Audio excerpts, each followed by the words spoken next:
What that means is that Apple is an over $50 billion company. Now, I like to forget that, because that's not how we think about Apple, but it is pretty amazing. Now, where does Apple get this revenue? It gets it from 3 product lines: iPods, iPhones, and of course, Macs. Now, what's really interesting about this is that iPods are mobile devices. iPhones are all mobile devices, and most of the Macs that we ship now are laptops. They're mobile devices too. Apple is a mobile devices company. That's what we do. And we asked ourselves, with $15.6 billion of revenues last quarter, how does Apple stack up against all the other companies that sell mobile devices? And it turns out that by revenue, Apple is the largest mobile devices company in the world now. It's amazing. Apple is larger than Sony's mobile devices business, selling great camcorders and digital cameras and stuff that they make. It's bigger than Samsung's mobile devices business with all their handsets that they sell. And by revenue, it's even bigger than Nokia's mobile devices business with all of the handsets that they sell. Apple is the #1 mobile devices company in the world. So those are the updates that we have today. So now let's get to the main event. I chuckled when I saw this.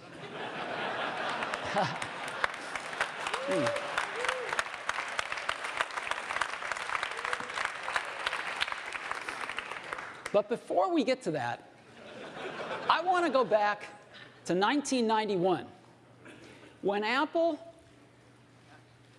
announced and shipped its first PowerBooks. This was the first modern laptop computer. Apple actually invented the modern laptop computer with these PowerBooks. It was the first laptop that had a TFT screen, the first modern LCD screens. It was the first laptop that pushed the keyboard up, creating palm rests, and had an integrated pointing device, in this case, a trackball. Well, of course, almost 20 years later, we've got incredible laptops now. Just a few years ago, in 2007, Apple reinvented the phone with the iPhone. And a few years later, we've got the great iPhone 3GS, the best phone in the world. And so all of us use laptops and smartphones now. Everybody uses a laptop and or a smartphone. And the question has arisen lately, is there room for a third category of device in the middle?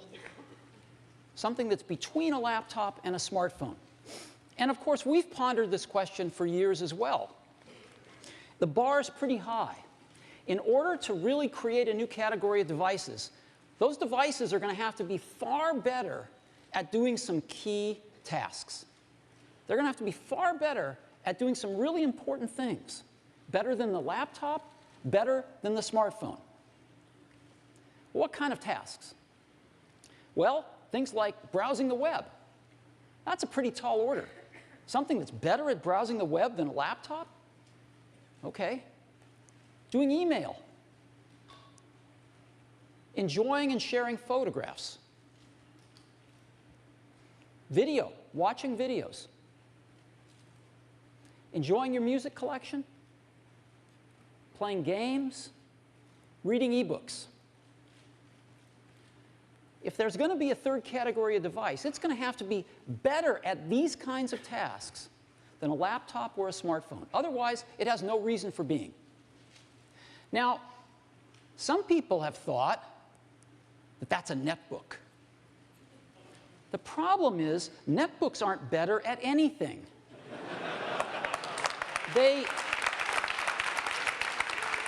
They're slow, they have low-quality displays, and they run clunky old PC software. So they're not better than a laptop at anything, they're just cheaper. They're just cheap laptops. And we don't think that they're a third category device. But we think we've got something that is. And we'd like to show it to you today for the first time. And we call it the iPad. So,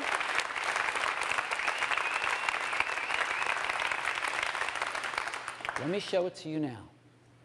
This is what it looks like. I happen to have one right here. That's what it looks like. Very thin.